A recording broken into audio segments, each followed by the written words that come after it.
কালাম হাকিম এবং রাসূলের হাদিসে পাক কবির সমন্বয়ে আপনাদের সামনে আজকের এই জুমাতে যে বিষয় সম্পর্কে আমরা আলোচনা করব এবং শুনব, আজকের জুমার আলোচনার আলোচ্য বিষয় হচ্ছে পবিত্র হজ সম্পর্কে। কি সম্পর্কে? পবিত্র হজ সম্পর্কে। আল্লাহ সুবহানাহু ওয়া তাআলা আমাদের জন্য অনেকগুলো বিধিবিধান রেখেছেন। কিছু আছে আমাদের জন্য ওয়াজিব, কিছু আছে আমাদের জন্য সুন্নাহ, কিছু আছে আমাদের জন্য মুস্তাহাব, কিছু আছে মুবাহ, আর কিছু আছে আমাদের জন্য ফরজ। ফরজ যে সমস্ত বিষয়গুলো, এগুলো খুব গুরুত্বপূর্ণ অপরিহার্য বিষয়।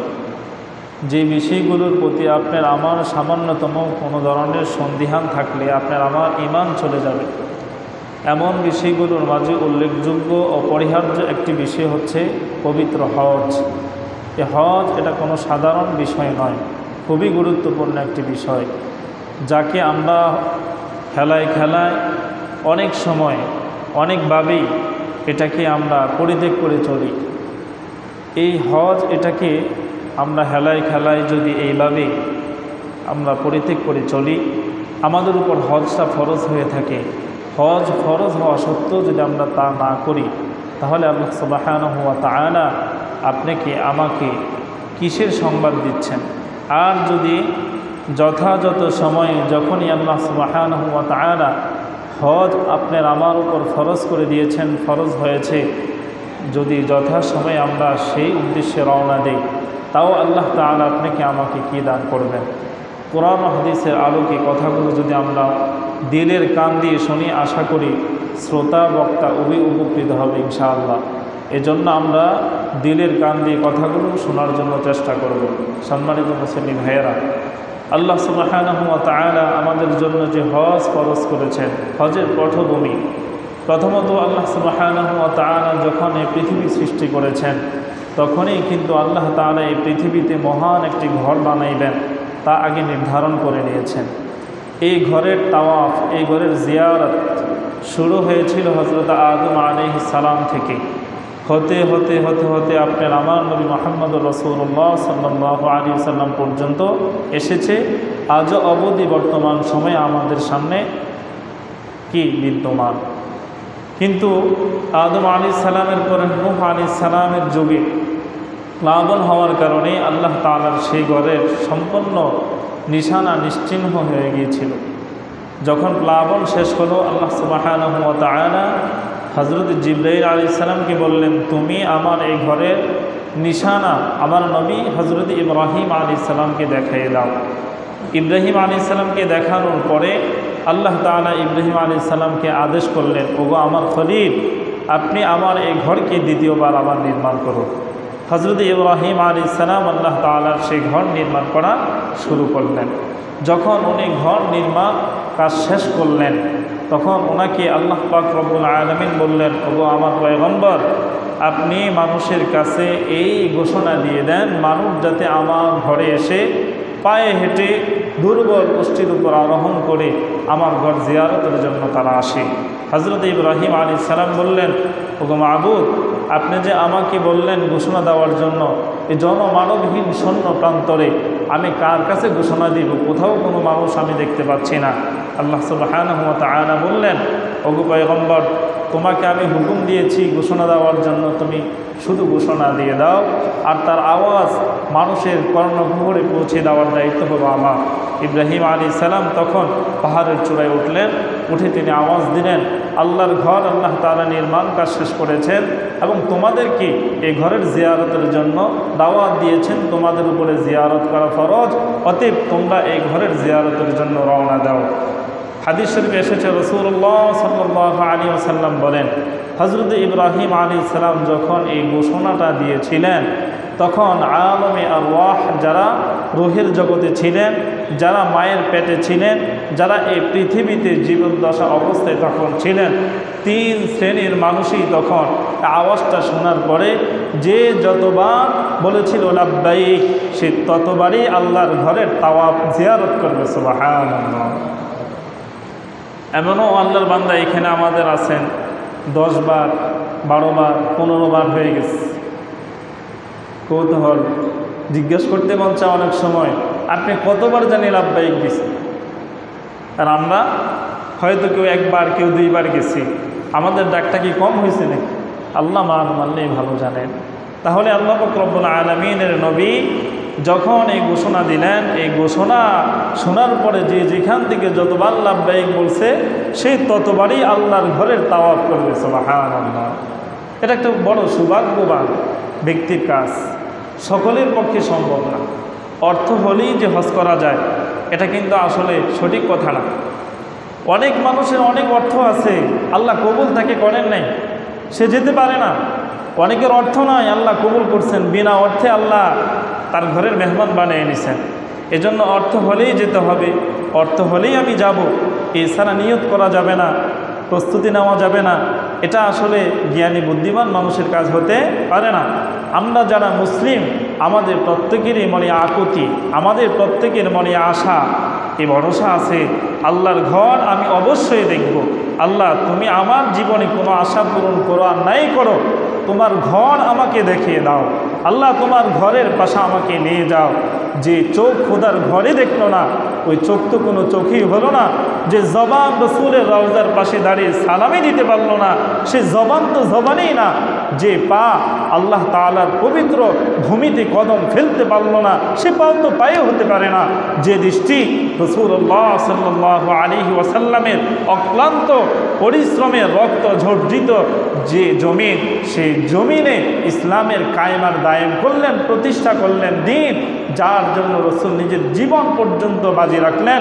যে শরীরে মশা মাছি পর্যন্ত বসা হারাম ছিল, সেই শরীর মোবারক পর্যন্ত দিন ইসলাম জিন্দার জন্য আল্লাহর হাবিব সবচেয়ে বড় 84টা আঘাতে শরীরে বহন করেছেন।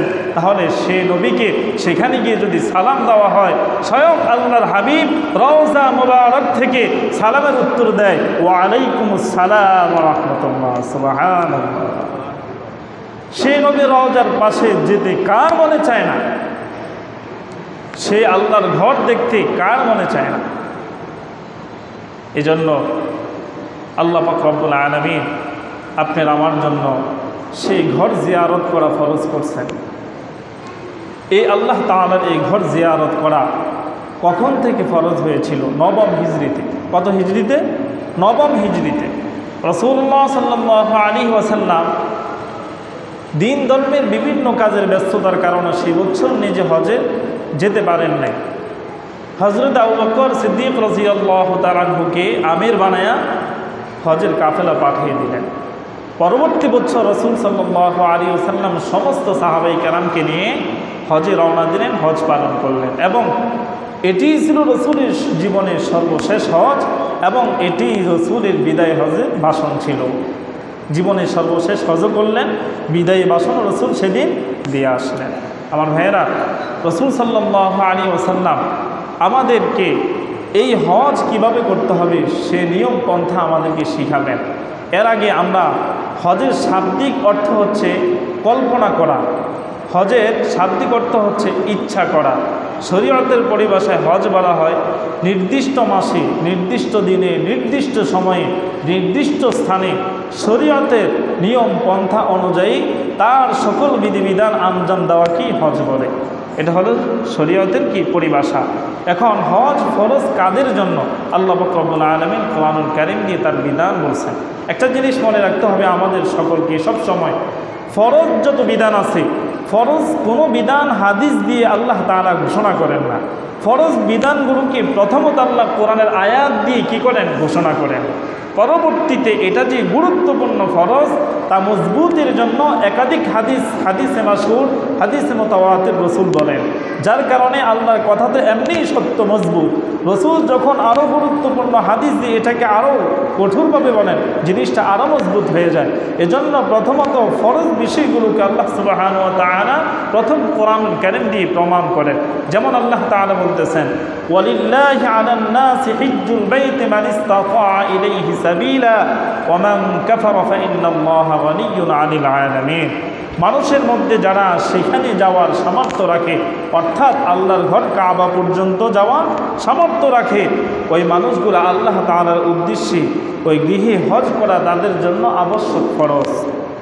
আর যারা কি করে ওমান কাফারা সেটাকে অস্বীকার করে, পরিত্যাগ করে, অলসতা অবহেলার কারণে সেটাকে তুচ্ছ তাচ্ছিল্য করে, আল্লাহ সুবহানাহু ওয়া তাআলা বলেন তুমি যদি হজ না করো আমার তো কিছু হবে না, তুমি যদি আমার ঘরে না আসো আমার কোনো ক্ষতি হবে না, তুমি যদি তোমার অর্থ এই রাস্তায় ব্যয় না করো তাতে আমার ধনভাণ্ডারে কোনো ঘাটতি হবে না, তুমি যদি এখানে না আসো আমার রাজত্ব কোনো দিক দিয়ে কোনোভাবেই কমবে না, তুমি যদি আমাকে এখানে এসে লাভবাহিক না বলো এতে আমার কোনো বান্দা আমার থেকে বঞ্চিত হয়ে যাবে, লাঞ্ছিত হয়ে যাবে, তা কিছুই হবে না, বরং তুমিই লাঞ্ছিত হবা, তুমিই ক্ষতিগ্রস্ত হবা, তুমিই বিপদে পড়বা। তুমি ভেবে দেখো এখন তুমি কি আমার মুখাপেক্ষী না আমি তোমার মুখাপেক্ষী?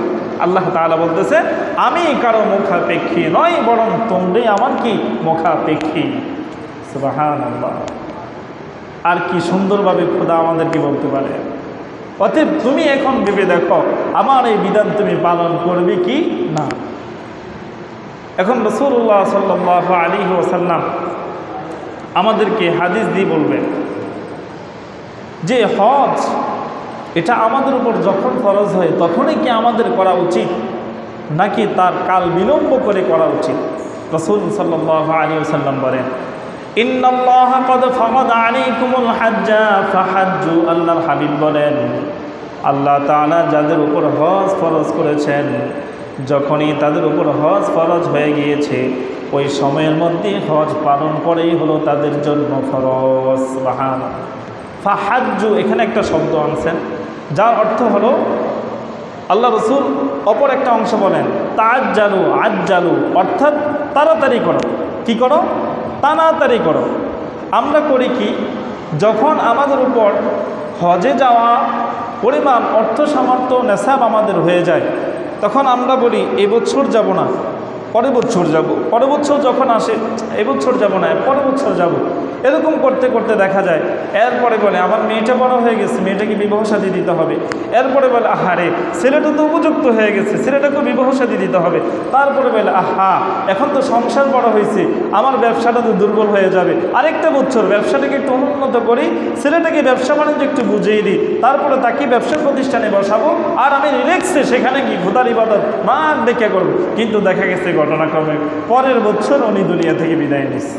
আহা কি কুপা। এজন্য হযরত আলী রাদিয়াল্লাহু তাআলা আনহু বলেন ইযা আসবাহতা ফালা তুহাদ্দিস নাফসাকা বিল মাসা ওয়া ইযা আমসাইতা ফালা তুহাদ্দিস নাফসাকা বিস সাবাহ ফাইন্নাকা লা তাদরি ইয়া আব্দুল্লাহ মা ইসমুকা গাদা। হে আল্লাহর বান্দা তুমি সকালে যদি কোনো কাজ করতে বলা হয় বলো বিকালে করবা, যদি বিকালে তোমাকে কোনো কাজ করতে বলা হয় তুমি বলো সকালে বলবা, যদি আজকে বলা হয় তাহলে তুমি বলো কালকে বলো কালকে করবা, কালকে যদি বলা হয় এরপর দিন করবা। তুমি কি জানো আজকের পর আগামীকাল তোমার বিশেষণটা কি হবে হে আল্লাহর বান্দা? এমনও তো হতে পারে কিছুক্ষণ পরেই তো তুমি জিন্দা মানুষ লাশ, হতে পারে না? তাহলে আমরা কোন ভরসায় এই বছর না ওই বছর আজ না কাল এরকম করি। এজন্য আল্লাহর হাবিব বলেন কাল বিলম্ব করো না, কাল বিলম্ব করো না। হজ ফরজ হয়ে গেছে, এটা তো আল্লাহর বিশাল বড় একটা নিয়ামত তোমার জন্য আল্লাহ কবুল করছেন। এটা কয়জনের ভাগ্যে আল্লাহ তাআলা দেন, কয়জনের ভাগ্য এমন আছে আল্লাহর ঘরে যাওয়ার মতো সামর্থ্য তাকে দেওয়া হয়। এজন্য যার এই সাধ্য সামর্থ্য থাকা সত্ত্বেও সেই ঘরে যায় না, ঘরে যেতে মনে চায় না, মনে করতে হবে নির্ঘাত সেই দিলে কঠিন ময়লা আছে, সে দিলে কি আছে? কঠিন ময়লা আছে, সে দিলে ঝংকার পড়ে আছে, সেদিন শক্ত হয়ে গেছে।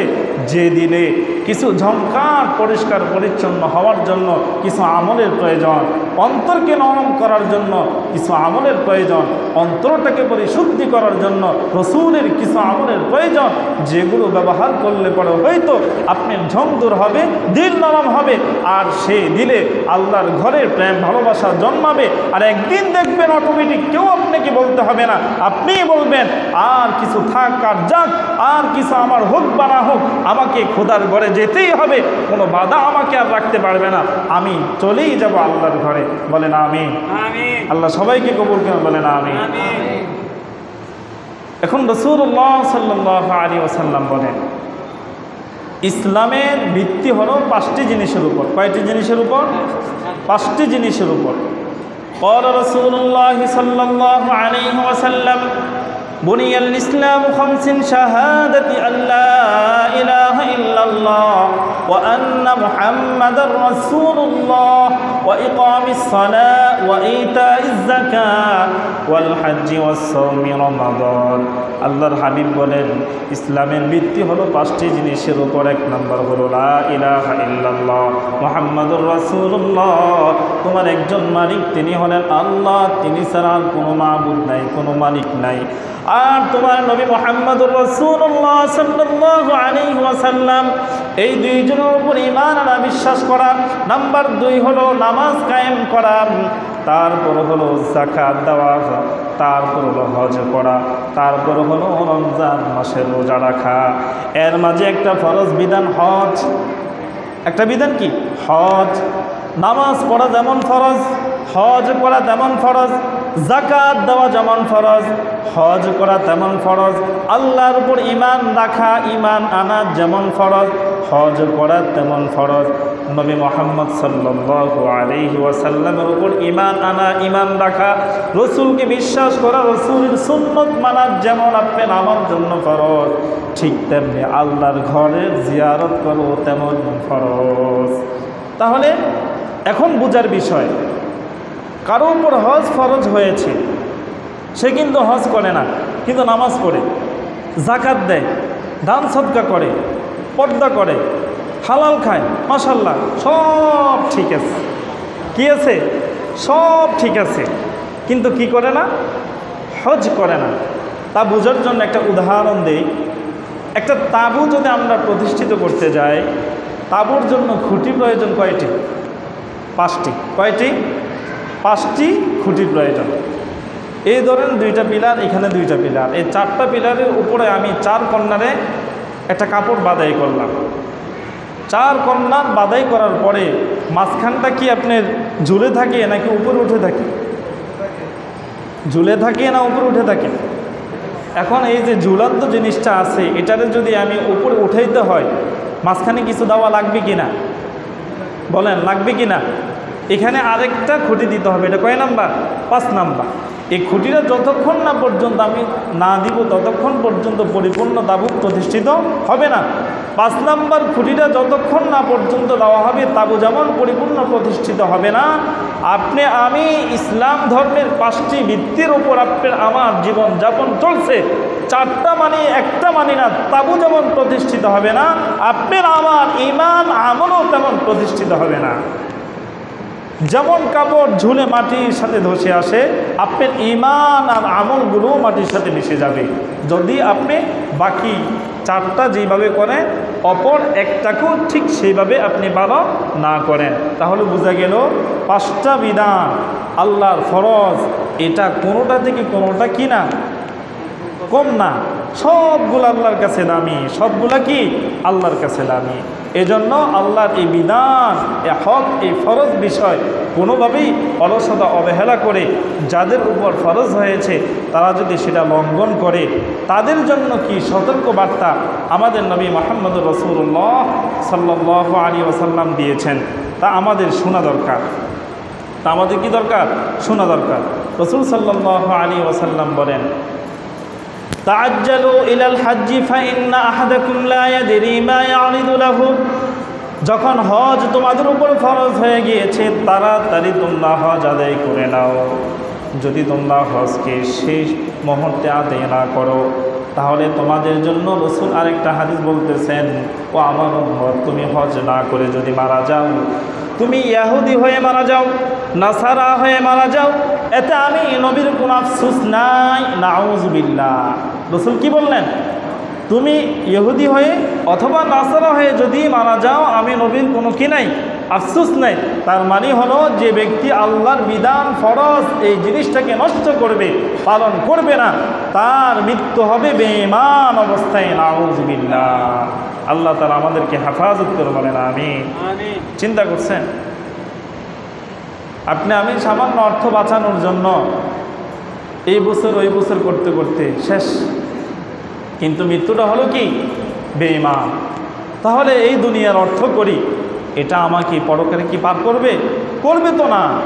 যে জিনিসের জন্য আমি এই বছর না ওই বছর করলাম, এটা বৃদ্ধি পেল ঠিকই, কিন্তু আমার তো নাজাতের কোনো জরিয়া হলো না, আমার তো পরপারে পার হওয়ার কোনো রাস্তা, কোনো অবলম্বন সম্পদ আমি সঞ্চয় করতে পারলাম না। তাহলে যে অর্থ, যে সম্পদ, যে সন্তান আমার পরকালে পরপারে আমাকে পার করতে পারবে না, আমাকে সে তীরে উঠাতে পারবে না, আল্লাহর সিদ্ধ জান্নাত পর্যন্ত পৌঁছাতে পারবে না, সে অর্থ আর সম্পদ সন্তান দিয়ে আমার এই জীবনের কি সফলতা, আমার ব্যর্থতা ছাড়া আর কিছুই না, কিছুই না, কিছুই না। এই জন্য আপনাদের হাতে পায়ে ধরে বলি ভাই, এটা একটা সৌভাগ্য ব্যক্তির একটা সৌভাগ্য কোপা।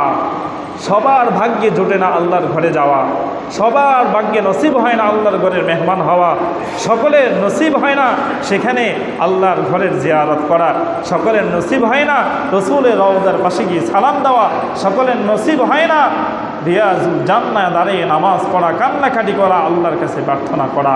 এটা বড় বিশাল বড় একটা সুকোপাল, সৌভাগ্যশালী একজন ব্যক্তি, এছাড়া ভিন্ন কিছুই নয়। এজন্য আপনাদের কাছে আমার একটা আকুল আবেদন থাকবে, আপনি যদি হজ করেও থাকেন, যদি আপনার সাধ্য সামর্থ্য থাকে, আপনার পরিবার পরিজন আত্মীয় স্বজন ঋণ টিন যা আছে সব পরিশোধ করার পরে যদি এই পরিমাণ অর্থ আপনার কাছে থাকে যে আমি আল্লাহর ঘরে ঘুরে আসতে পারি, যান, সেখানে যান। আপনি আমেরিকায় যান, আপনি লন্ডনে যান, আপনি জাপানে যান, বিভিন্ন দেশে আপনি 3 মাসের জন্য মেহমান হয়ে ঘুরতে যান।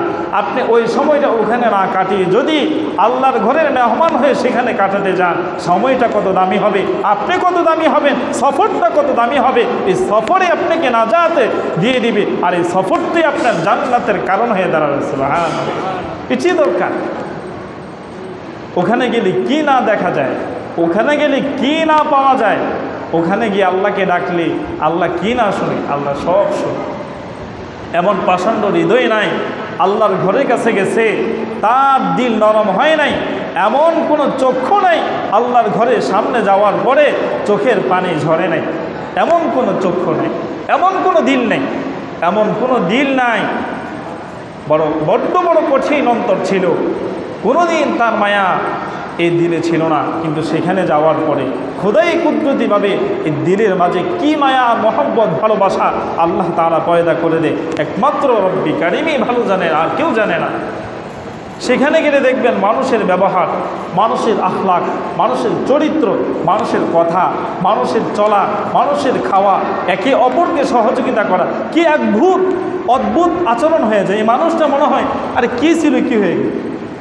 এটা হলো আল্লাহর ঘরের কি বরকত, আল্লাহর পবিত্র জমিনের বরকত, রাসূলুল্লাহ সাল্লাল্লাহু আলাইহি ওয়াসাল্লামের পবিত্র কদমের বরকত, রাসূলুল্লাহ সাল্লাল্লাহু আলাইহি ওয়াসাল্লামের সাহাবী কেরামের চোখের পানির বরকত। সুবহানাল্লাহ। এই সমস্ত জমিনে হাঁটাও তো ইবাদত, এই সমস্ত জমিনে বসাও ইবাদত, এই সমস্ত জমিনে বিচরণ করো ইবাদত, এই সমস্ত জমিনে আল্লাহর কাছে প্রার্থনা করা মানেই হলো কোনো না কোনো চোখের পানির সাথে যদি আমার চোখের পানিও মিশ্রিত হয়ে যায়, হয়তো ওইটার কারণে আমার চোখের পানিও কবুল রব্বি কারীমের দরবারে। সুবহানাল্লাহ। এই জন্যে আশা করা, আপনার আমার আশা পূরণ করবে কে? বলেন তো কে? আপনার আমার মনের আশা পূরণ করবে কে? একমাত্র আল্লাহ, কেউ না, আর কেউ না। পৃথিবীর মানুষ সহজেই আপনাকে মনের আশা পূরণ করতে দিবে না, একমাত্র রব ছাড়া কেউ আপনাকে সহযোগিতা, আপনার সফলতার দিকে টেনে নিবে না। এটা চরম সত্য কথা, কারো বিশ্বাস হোক আর নাই হোক, এ কথা আমার বদ্ধমূল, আমি বিশ্বাস করি। রব্বি কারীম ব্যতীত পৃথিবীতে সফল হওয়ার জন্য এই পৃথিবীর জমিনে কোনো মানুষ যদি মুখ দিয়েও বলে, কিন্তু অন্তর থেকে গোপনে হলেও সে চায় না আপনি বড় হন, আপনি সফল হন, চায় আপনি নিচে চলে যান, শুধু আপনার মালিক চায় আপনি উপরে উঠে যান। সুবহানাল্লাহ, আপনার মালিক চায়। এজন্য মুসা আলাইহিস সালাম আল্লাহ তাআলার কাছে দোয়া করেন, আল্লাহ আমার একজন নবী হিসাবে পাঠাইলেন, এই ফেরাউনের দলবল দিয়ে আমার সাথে বিভিন্ন ঝামেলা লাগাই রাখলেন, কি দরকার আছিল আমার নবী হিসাবে পাঠানের, আর কী বা দরকার আছিল শত্রুরা আমার সাথে লাগানের। আল্লাহকে এটাই তো মজাটা, এটাই তো মজা। শত্রু যদি না থাকে তাহলে তুমি তো লাগামহীন চলবা, শত্রু যখন থাকে তখন তুমি হিসাব করে চলবা। কেন? আমার শত্রু আছে, আমার কি আছে? শত্রু আছে, শয়তান আছে, বিদে ইমানের মূল্য আছে। আজকে যদি শয়তান না থাকতো ইমানের মূল্য খুবই কম থাকতো, মূল্য বুঝে আসতো না আমাদের। শয়তান আছে বিদেই তো বেঈমান আর ইমানদার বোঝা যায়, শয়তান আছে বিদেই নেককার বদকার বোঝা যায়। ঠিক তেমনি ভাবি নবী পৃথিবীতে এসেছেন বিদায়ী যুগে যুগে যুগে যুগে ইসলামের প্রবর্তন, ইসলামের পরিবর্তন, আল্লাহ তাআলার কুদরত নিদর্শন, এগুলো যে কত মহান তা প্রমাণ মানুষ দেখেছে, তার নিদর্শন দেখেছে। ঠিক আজ অবধি পর্যন্ত ইসলামের সুমহান সে পতাকা পথ করে উঠতেছে, আর তার ছায়াতলে আপনাকে আমাকে আসার জন্য, বসার জন্য, সেখানে জীবনটাকে গঠন করার জন্য প্রতিনিয়ত আপনাকে আমাকে আহ্বান করা হচ্ছে, আসো ইয়া আইয়ুহান নাস, ইয়া আইয়ুহান নাস উদখুলু ফিস-সিলমি কাফা, তুমি ইসলামের মাঝে পরিপূর্ণভাবে প্রবেশ করো। সুবহানাল্লাহ, কিভাবে বলছে? পরিপূর্ণভাবে বলছে। এখন আল্লাহর হাবিব বলেন, আল্লাহ তাআলা তোমাদেরকে হজ পালন করার জন্য বলেছেন, আমি রাসূল তোমাদেরকে বলি তাবিউ বাইনাল হজ্জি ওয়াল উমরাতি ফাইন্নাহুমা ইয়ানফিয়ানিল ফাকরা ওয়াদ দুনুব। যে ব্যক্তির হজ করার সাধ্য সামর্থ্য রয়েছে সেই ব্যক্তি একের পর এক হজ উমরা তুমি করতে থাকো। যদি একের পর এক হজ উমরা তুমি করতে থাকো তাহলে আল্লাহ পাক রব্বুল আলামিন তোমার গুনাহগুলোকে দূর করে দিবেন এবং তোমার দারিদ্রতাগুলোকেও মোচন করে দিবেন। সুবহানাল্লাহ।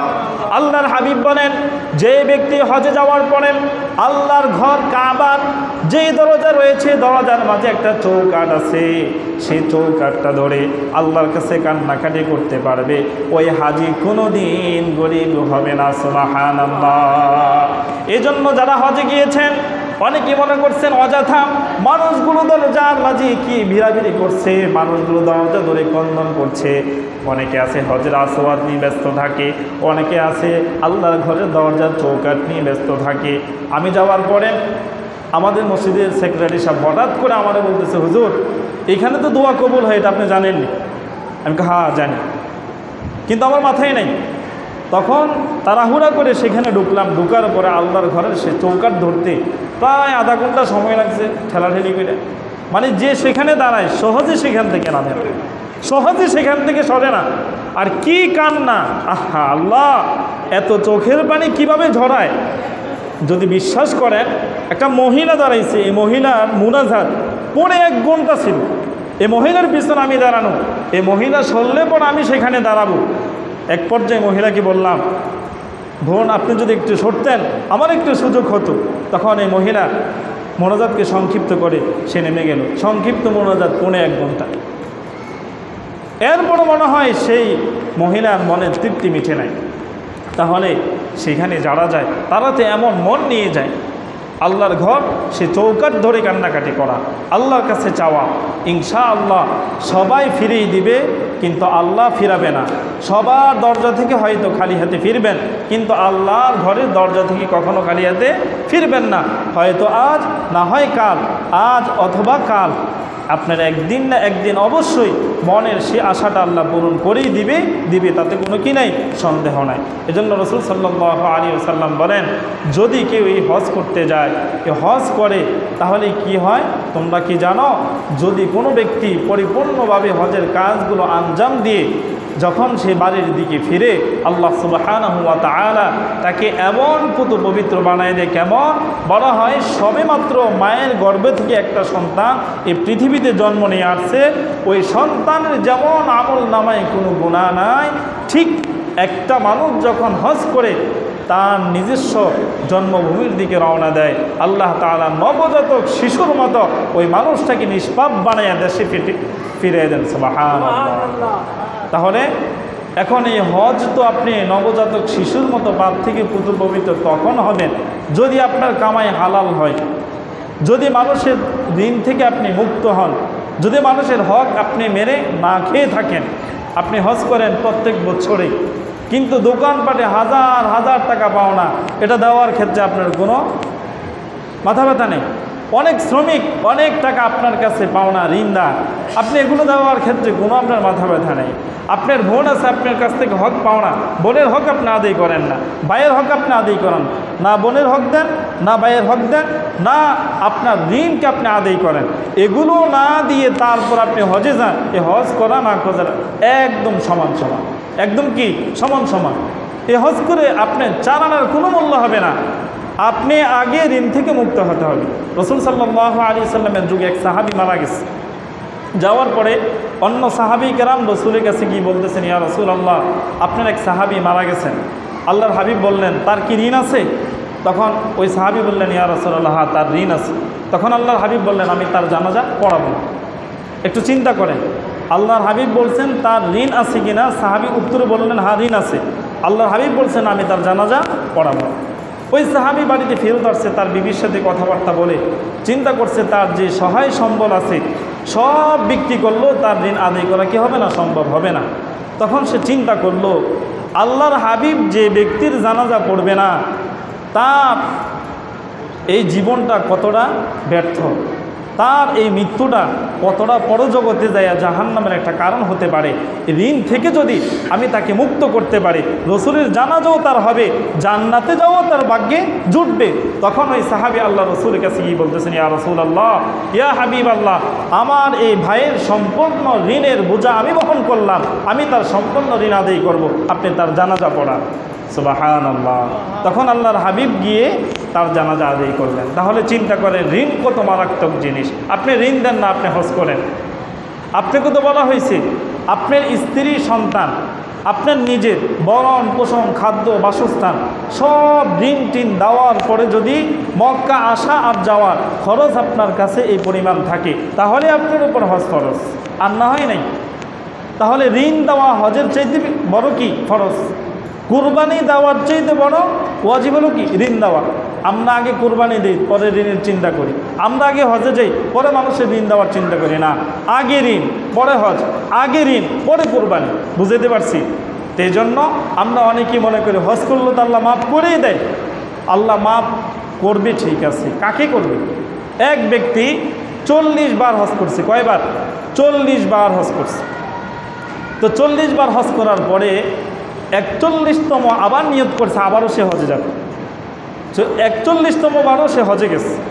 যাওয়ার পরে সে আল্লাহর কাছে প্রার্থনা করতেছে, আল্লাহ 40 দিন যদি একাধারে আপনার এই ঘরে কেউ জামাতের সাথে নামাজ পড়ে, আপনার হাবিব তো বলছেন সে আল্লাহর ওলি হয়ে যায়, তার সকল দোয়া অটোমেটিক আপনার কাছে কবুল হয়ে যায়। আমি একবার আর দুইবার না, 41তম বার হজ করতে আসছি, আপনি আমার সকল দোয়া কবুল করেন, আমার হজগুলো আপনি কবুল করছেন। গায়েব থেকে আওয়াজ আসলো 41 বার পড়ছো, আরও 41 বারও যদি তুমি হজ করো, একটা হজও তোমার কবুল করা হয় নাই, বাকিগুলোও করা হবে না। নাউযুবিল্লাহ। কারণ কি জানেন? কারণটা হলো তার বাড়িতে তার অসুস্থ মা ছিল। কে ছিল? অসুস্থ মা তার বাড়িতে ছিল। অসুস্থ মা তাকে বলছে, সন্তান আমি এই বাসাতে একা, তুমি ছাড়া আমার সেবা যত্ন করার মতো আর কেহ নাই, অতএব তোমার হজের চাইতে বড় হলো আমার সেবা করা। কিন্তু সন্তান শুনে নাই, মায়ের সেবা বন্ধ করে চলে গেছে কাবা। এজন্য রাসূল সাল্লাল্লাহু আলাইহি সাল্লাম বলছেন, আল্লাহর ঘরের যে কাবা, এই ঘরের চাইতে দামি কাবা তোমার ঘরে আছে, যার নাম হলো তোমার মা আর বাবা। সুবহানাল্লাহ। তোমার এই ঘরের যে মা আছে, হজে গিয়ে তুমি আল্লাহকে ডাক দিলে যে পরিমাণ আল্লাহ তোমার ডাকে সাড়া দিবে, তুমি না ডাক দিলেও তোমার মা যদি ঘরে থেকে সেখানে ডাক দেয় তোমার জন্য, তোমার আগে তোমার রব তোমার মার দোয়া বিনা পর্দায় কবুল করে নেবে। সুবহানাল্লাহ। এজন্য দেখছেন অনেক সময় আমরা মায়ের দিকেও কোনো গুরুত্ব দেই না, মায়ের সেবা যত্নও করি না। তাহলে এরকম প্রকারের বহু হাজি কিন্তু আমাদের মাঝে আছে। এজন্য সকলের কাছে অনুরোধ, হজে গেছেন আবারও যাবেন, হজ করবেন, তবে হজের সম্পূর্ণ মাসলা মাসাইলগুলা পরিপূর্ণভাবে জানার পরে, ঋণ থেকে মুক্ত হওয়ার পরে, মানুষের পাওনা পরিশোধ করার পরে একদম পুতপবিত্র হয়ে যাবেন। আল্লাহ না করুক যদি সেখানে আপনার মৃত্যু হয়ে যায়, আপনার আর কোনো আফসোস নাই। কেন? আমার কাছে কেউ পাওনা নাই, আমি দেওনা নাই, আমি ঋণ মুক্ত, আমার মৃত্যু যেখানেই হোক আমার কোনো সমস্যা নাই। কিন্তু ঋণে জর্জরিত যেখানেই মরি, মুসিবত আছে নাকি নাই? আছে, যেই শুনবে সেই আপনার আমার জন্য অভিশাপ দিবে। আর রব তো বলছেই তোমার জন্য সব কিছু মাফ করতে পারে, কিন্তু মানুষের হক যে তুমি আনছো খাইছো সেটা আমি কখনো কি করব না, মাফ করব না। এজন্য ভাই সব জিনিসের আগে আগে মানুষ পাওনা আছে কিনা, মানুষের হক আমার কাছে আছে কিনা, এই জিনিসগুলো পরিপূর্ণ আদায় করার পরে বাকি যেটা আমার কাছে সীমাতরিক্ত আছে এটা হিসাব করব। এই পরিমাণ অর্থ সম্পদ আমার হজে যাওয়ার নেশাব হয় কিনা, যদি দেখি হ্যাঁ এই পরিমাণ হয়ে গেছে তাহলেই আমার উপর হজ ফরজ হবে। আল্লাহ পাক রব্বুল আলামিন আমাদের সব ভাইকে এই কথাগুলোর উপর পরিপূর্ণভাবে আমল করার তৌফিক দেন, বলেন আমিন।